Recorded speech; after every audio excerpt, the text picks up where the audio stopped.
Hello, welcome to the broadcast. My name is dr.Kesha, and I am so happy to have you here watching and listening to this particular video. This is a part 6. Yep, you heard it.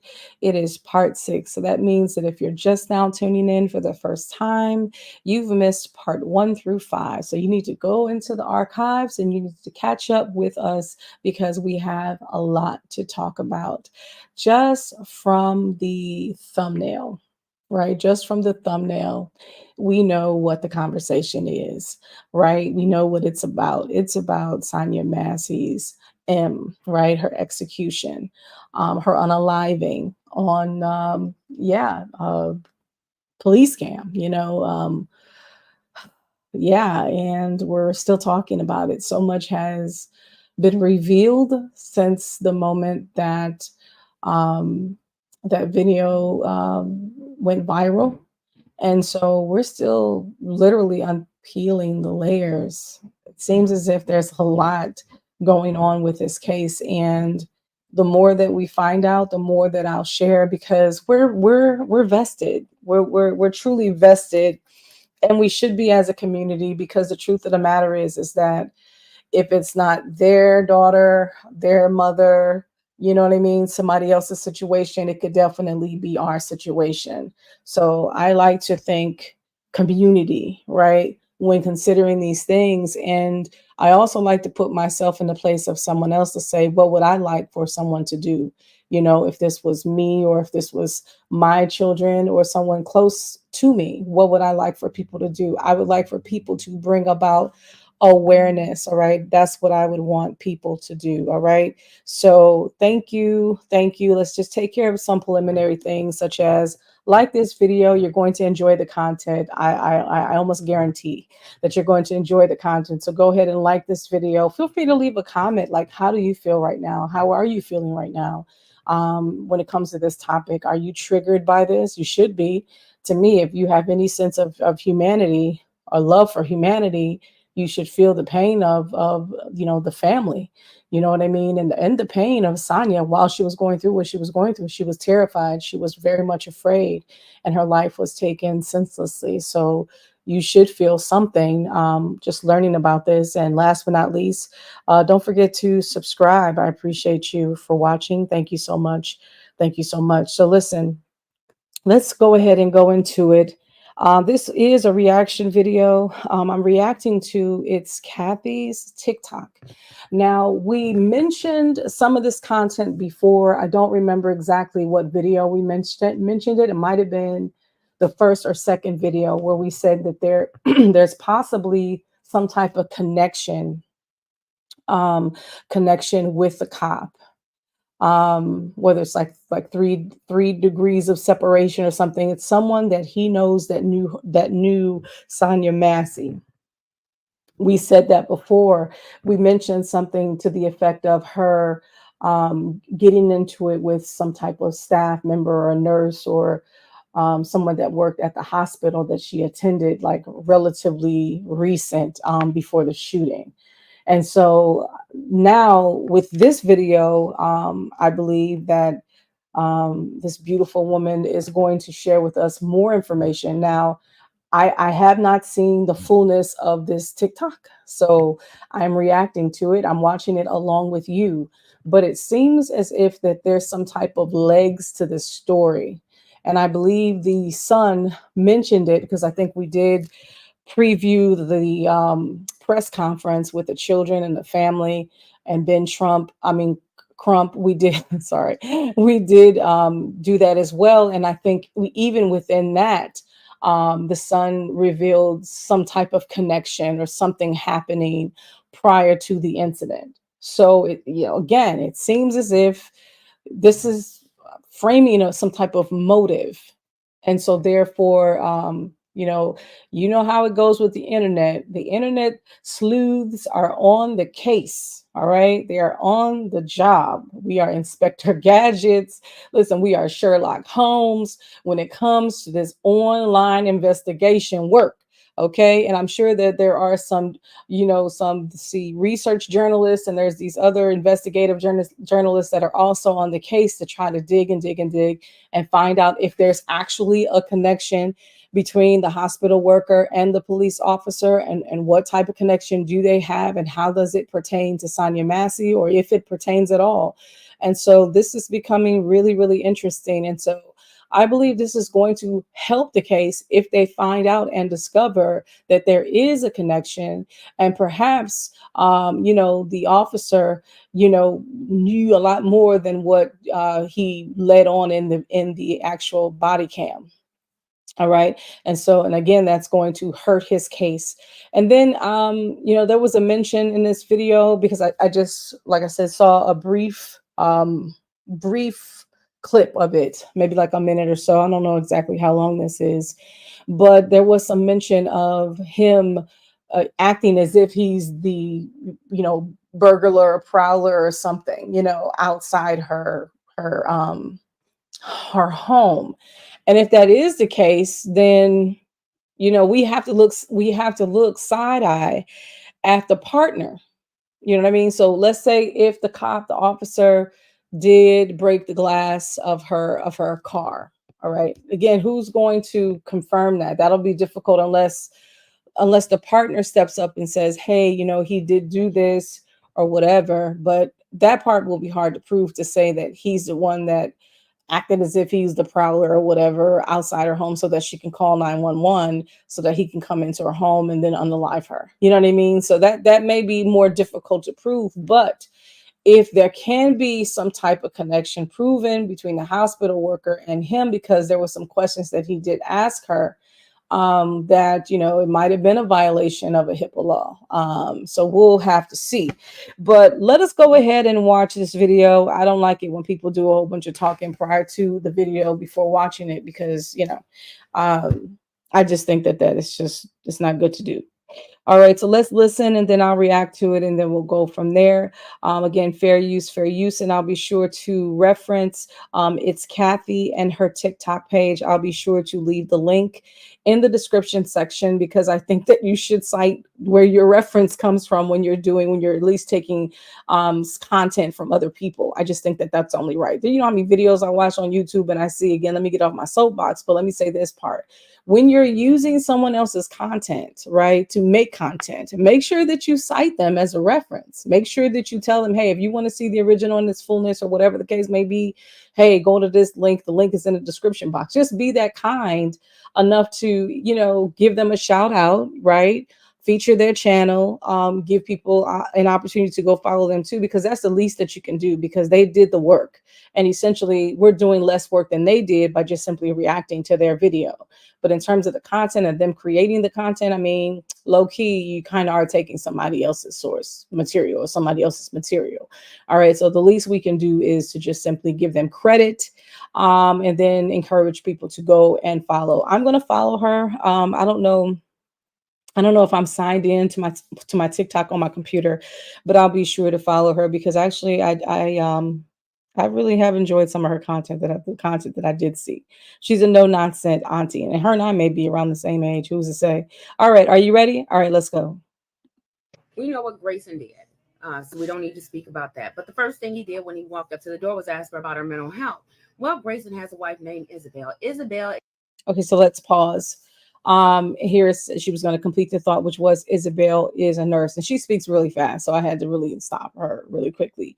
Again, just for a matter of confirming information, Isabel is, I guess, his fiance, because I think I don't know whether it was my video 1 or 2, but the information was brought out that he was engaged to someone that happened to be connected to, or her dad was like the chief of police, or a retired or former chief of police or something like that, which makes sense in terms of how he was able to get more than one job in law enforcement, even though he was making poor decisions the whole time.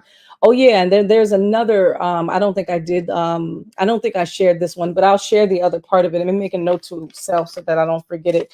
There is some more new information. He was reprimanded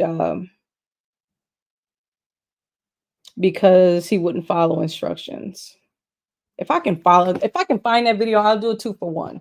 I'll do a 2-for-1. There's another in terms of information with regards to Sean Grayson. He, I guess, I don't know if it was with this particular sheriff's department or the one previously. I think it might have been the previous one where he was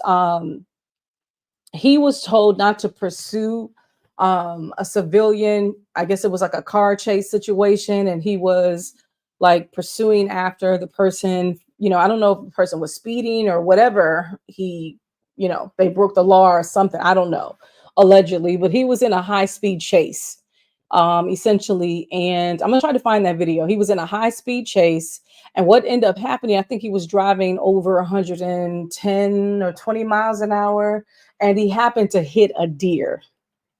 I'm gonna try to find that video, okay, and then we'll see that next. This is all updates, new information with regards to the case.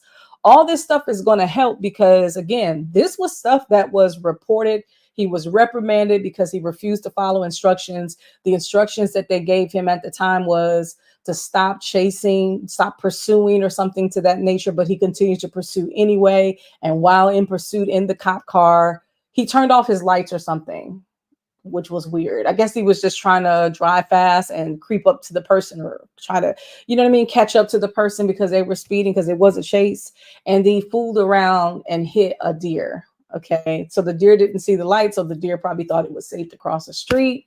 And he ended up hitting a deer and obviously damaging the car. And now he's having to give, accountability for the damage that he created because he refused to stand down. All right. And he's being in the recording, he's being reprimanded, and all that was in the records. And then the HR, remember we talked about the hiring practice. I know that's the first thing that politicians like to say in these situations.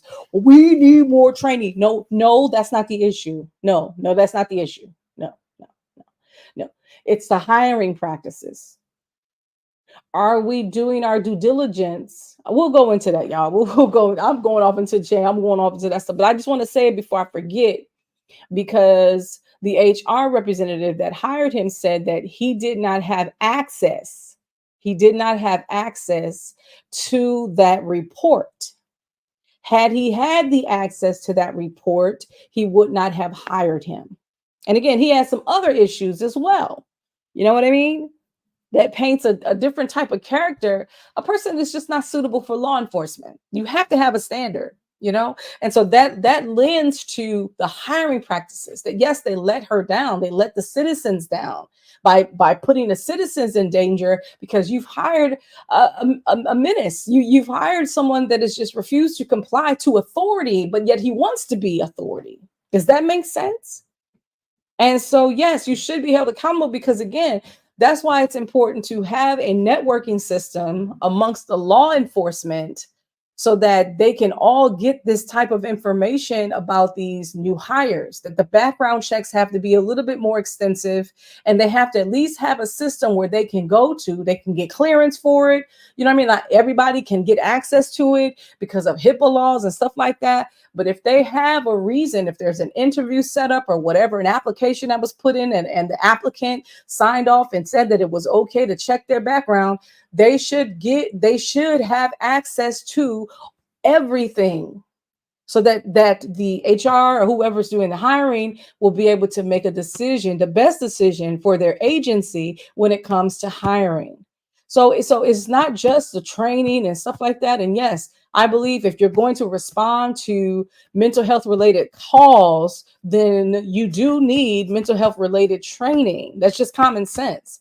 You know what I mean? If it's just a population of community that you're having to deal with, and then most of the cases that is the case, then yes, absolutely, you do need mental health training, and or you need to partner with social services, and or you need to hire someone who has a social service background, so that they're able to respond to those situations that are more mental health related than anything else.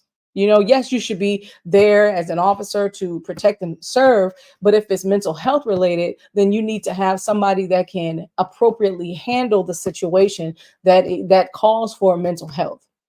You know what I mean? And so that's only right. So yes, you should maybe, I think in general, the officers need, some basic information with regards to mental health. And then you hire someone with a social worker background that has background with mental health so that they're able to be called into certain, have them on duty, at certain times. You know what I'm saying? You can hire a handful of them where they can constantly rotate the shifts, and be available for those calls, with regards to mental health, because that's equally important, especially if within your community or the community that you serve has a very high population of people with mental health related issues. I think that that's important, especially if you've been getting calls and, it's like you've built up like a history of knowing who's in the neighborhood. You know what I mean? I'm sure everything, there's a report required for just about everything that they do.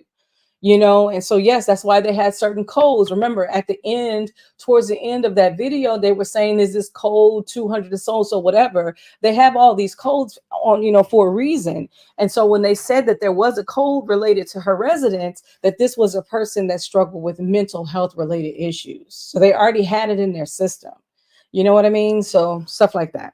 So going back to this TikTok, going back to It's Kathy. Thank you so much, Miss Kathy, for your service, because she's actually going to do a call of action, because I really do think it's necessary. And so that's why I think it's important to share this, because if there is a connection with the nurse, and if she did share with him some information with regards to Sonia Massey and anything related to her health, her mental health, she is violating HIPAA laws. You know what I mean? And if they're working in tangent, you know what I'm saying, and with regards to her, and then somehow or another, he had probable cause for doing what he did because of an incident that occurred earlier or previously that's connected to his fiance, then that is extremely highly problematic. And that, again, that speaks to probable cause. And it also speaks to the type of, sentencing and crime that he committed, that this is not an accident, or this is not a heat of the moment exchange. This is not happenstance or him just being a bad actor. Now we have some premeditation. All right. And so they need to get to the bottom of it. So she's saying that it's a nurse. She works at the hospital or something. So let's listen in. Is a nurse. And guess where she's a nurse at? Capital Community Center, where Sonia Massey had treatment. They say that her and Sonia Massey had an altercation and it just went bad. So Sonia Massey came home. It is alleged that she called her husband. Her husband broke all the windows out of Sonia's car and then waited for the call so that he could be there, because okay, so a couple things. If there was some type of altercation, if there was some type of words exchange, then I'm sure that there were other people that can testify to that. All right. Because again, in order for someone to speak on that, it obviously wasn't just something that just happened between the nurse and Sonia Massey. So if it's out now, somebody either witnessed it or overheard the conversation, or the nurse may have said something to someone else, but that lets me know that there's some type of a witness there. Now, again, she's alluding to, and she's alleging that her fiance, the nurse's fiance, which happens to be Sean Grayson, went to retaliate. Okay, that's what she's speaking to. And she called him or whatever. He went to do harm to her. It's basically essentially what she's alleging. So let's see what else is she going to say. well, apparently he was upset. Now, because the first thing he did was ask about her mental health, we're going to assume and allegedly that his wife Isabel leaked information, confidential information, causing her to break HIPAA law. Isabel's husband has these tattoos on his arms that would signify, allegedly, that he's a racist.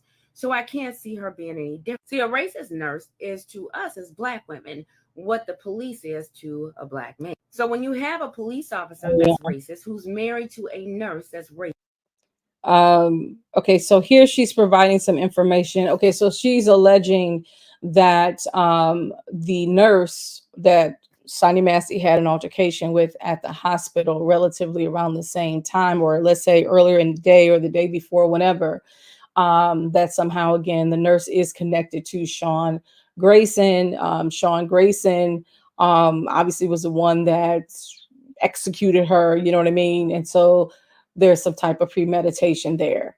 And it's interesting that she would make a comment with regards to nurses and say nurses or doctors or, staff within the hospital that have racial tendencies, prejudices, biases, that they can be just as harmful as the police. And I have to agree with that, because I feel like you're in a hospital and you're the most vulnerable. Like you are the most vulnerable in a hospital. I want to say even more so in a car. Like you're vulnerable in a car, but you can at least take off. Like you can, unless they have your keys or whatever. If you're still in it, you can drive off. Will they shoot at you? Probably so. They probably won't let you just go in peace. They're probably going to retaliate. There's going to be a chase. There's going to be consequences for that.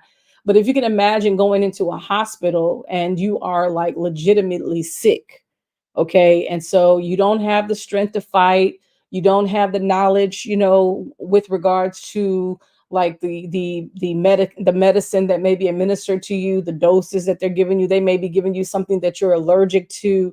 You know what I mean? They may be doing something totally off and wrong intentionally to harm you, and you would have no way of knowing until after the fact, after you have a reaction or after there's an autopsy or something like that. So you're the most vulnerable when you are in a healthcare space. You are definitely the most vulnerable. That's what they say, even with when it comes to birth care. The infertility rates and all this stuff is the lowest amongst Black women, because Black women don't get the appropriate treatment as we should, because of the racism, because of all the things that she spoke to. So I am in agreement with what she's saying with regards to the healthcare system, that it's a very scary world, because you are there and you're the most vulnerable. You don't show up when you're well. You show up when you're not. You show up when you're the weakest. You show up with a need.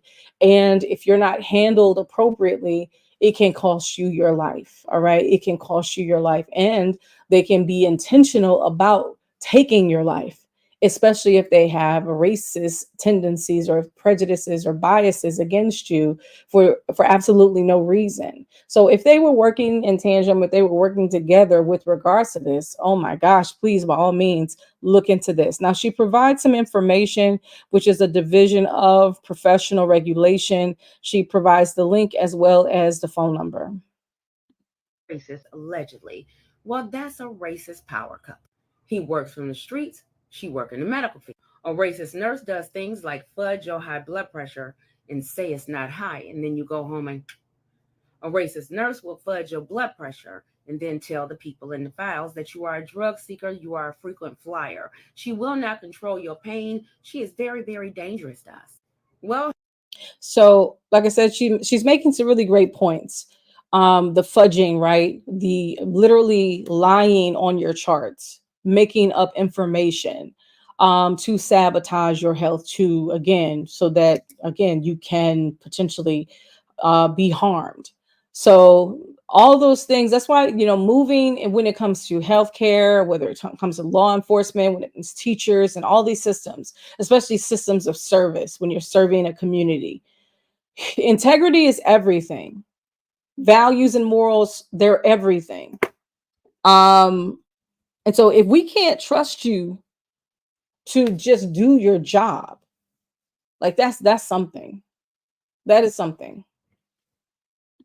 her and her husband's life has already changed, but we wanted to change a little more. On the front of the screen is her employer. I want you to call the human resource director, the CEO, and anybody else that you can get in touch with. I want you to send emails and tell them that you suspect that she broke HIPAA law. You suspect that her and her husband conspired to unalive Sonia Massey. It was an execution. Okay. So again, this is what she's alluding to. This is her, alleged, allegations or whatever towards them as a couple. But she does provide the health center's information, the Capital Community Health Center, Springfield, Illinois, and the phone number 217-788-2300. And she's encouraging people to call. Her name is Isabella, according to her. And like I forestated in previous videos, I think we even had a last name too. So it wasn't just the first name, but we also had the last name, which is not the same last name as Sean's. It's actually a different last name, and it's in a prior video. And I'm so sorry that I don't have that information. I actually have to go back to the prior videos and find it. But yeah, since it's not, I don't think Springfield is such a big town, or city, that if you call that hospital, they would know who you're talking about, because they can definitely narrow down, what staff who met with her, who had any type of interactions with her prior to her death. And I think all that is fair game. You know what I mean? All the interactions leading up to the time of death, to me, should be fair game for all the investigators and all the investigative reporters. So shout out to all of those that are contributing to investigating this, and who are dedicated to finding out more information, again, so that there can be justice for Sonya Massey. I want you to let them know that you believe that it was race motivated and she doesn't need to be in the clinic. I want you to do it before they have a chance to ask her to resign. I want you to change your life. On the front of the screen is the nursing board information. I want you to go after her license. I want you to tell them that you suspect that she broke HIPAA. I want you to tell them that you suspect that she was racist and she is not the right person for this type of job. If you make the calls, they will snatch the license. She needs to be charged with accessory to what her husband has done. Make the calls. This is a call to action. Go to work. All right. Information is starting to leak out in the cracks of this Sonya Massey story. We know what Grayson did, so we don't need. So it's on a loop. So therefore, that's pretty much all that I wanted to share with you. Let me try to find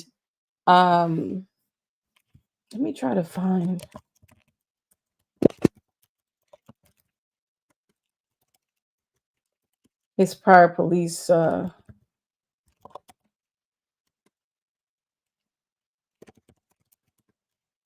me see if I can find it real quick.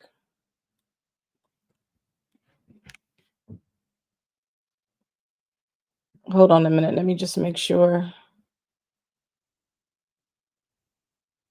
Let me see if I can find the video.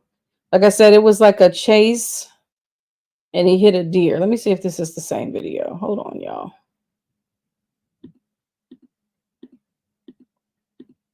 Hold on. I'm just kind of skimming through. I said there was some type of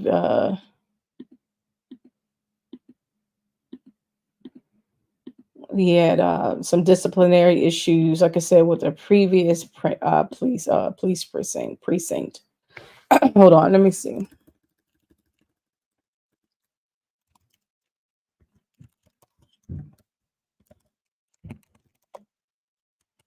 Hold on, y'all. Let me see if I can find it, because I promise you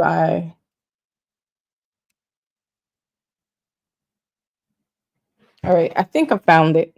Just give me one more second just to kind of preview this. Because they actually had, oh yes, this is it. Okay, all right, so I'll share this. Hold a minute. Let me set this up. Hold on, let me make sure. Oh. All right, so I think we're good.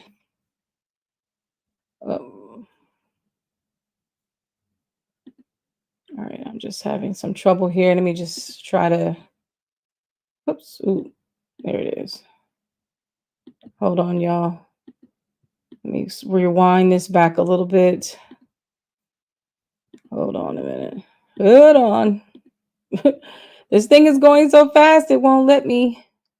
Okay. Let me pause it. I'm trying to pause it. It keeps going.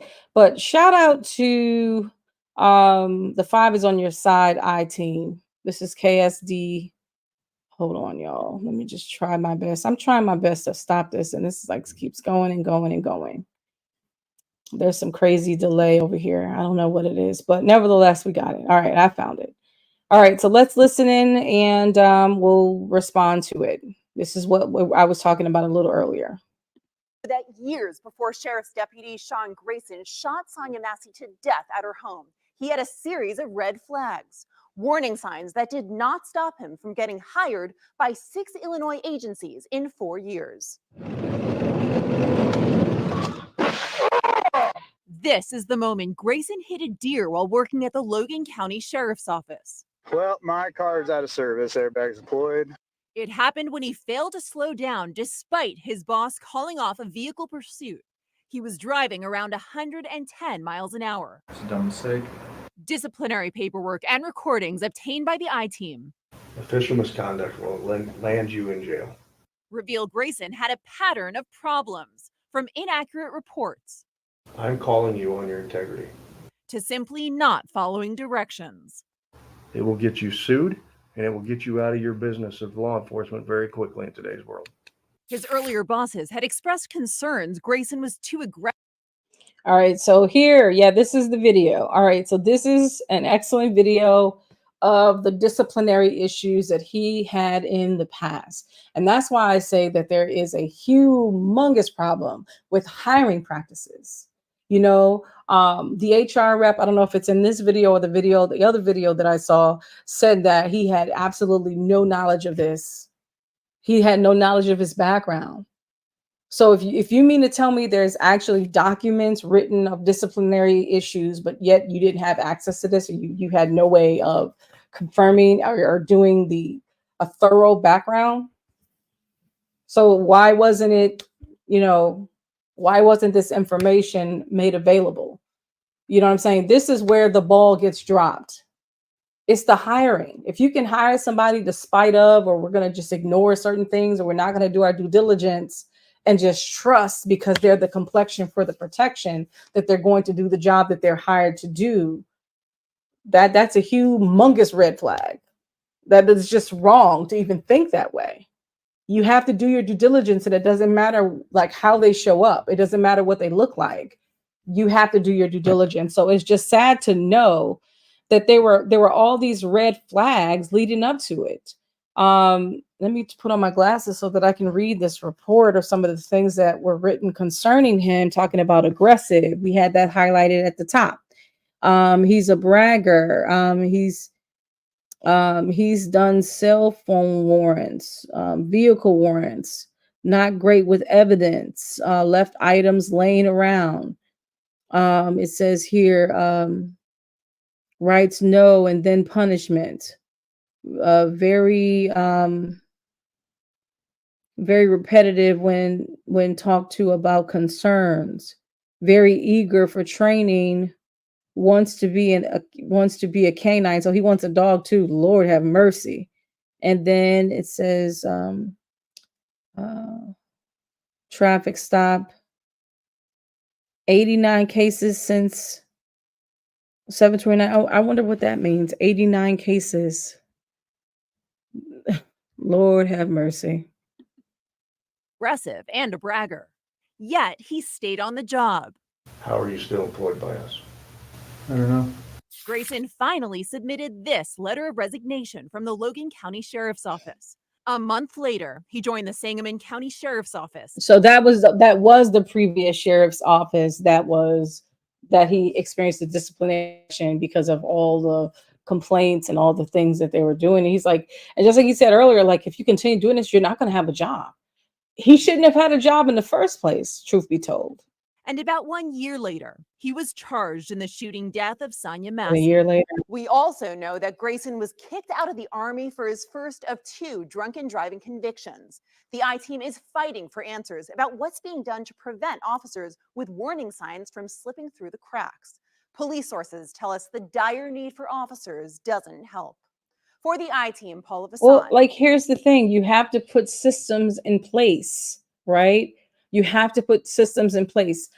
I don't think it's impossible. You know what I mean? Because again, when the federal, they have systems in place where they can find out things about people. Then when it comes to law enforcement, why don't we have systems in place when it comes to, again, backgrounds? Teachers have to have background checks. Why isn't, especially if you're saying you've actually worked in law enforcement and you've literally had 6 jobs within 4 years. You got some explaining to do. Oh, I just needed more money. Or I just no. There's something more. There's something beneath the surface. And for any HR person to not have red flags, like see the red flags or feel something, and it's not something's not right with this, and not do their due diligence, again, they all failed her. I mean, they literally failed her. So let me just go back a little bit to him again. He's driving along. He told him to stop chasing him. This is his the I don't know if it's a supervisor or whatever that was at the precinct as he was just again pursuing after this person. He's still pursuing even after, you know, him being told to stand down and not to pursue. Because if you have the license plates, they can just simply go to the place where the license plate is registered. You don't have to pursue like that. You don't have to harm yourself potentially or others, because you're not going to be able to stop that quickly if somebody happens to walk across the street, and or you may lose control of the car, you know, yourself. So, and then what does he do instead of listening? This is the moment Grayson hit a deer while working at the Logan County Sheriff's Office. Well, my car's out of service. Airbags deployed. It happened when he failed to slow down despite his boss calling off a vehicle pursuit. Unfortunately. Wow. He was driving around 110 miles an hour. It's a dumb mistake. Disciplinary paperwork and recordings obtained by the I-team. Official misconduct will land you in jail. Well, clearly this is his lot. That's basically, and this is where we are today. All right. So that's pretty much all that I just wanted to at least show that number one, it's not just him having all these jobs in a short amount of time. And then, you know, oh, well, you know, there's really nothing. And then all of a sudden, all these different disciplinary records come out of nowhere, you know, having incidences and priors and this and that. And then not only just the DUI, but there's a whole lot of other things going on. And then now they're saying allegedly he has a connection, you know, by way of his fiance that works at the hospital. She's somehow or another connected to this. So it just behooves them to do their due diligence, because this is really, really getting bad. Really, really getting bad. So that's pretty much it. I just wanted to react to it's Kathy's TikTok. Again, fair use for all these things.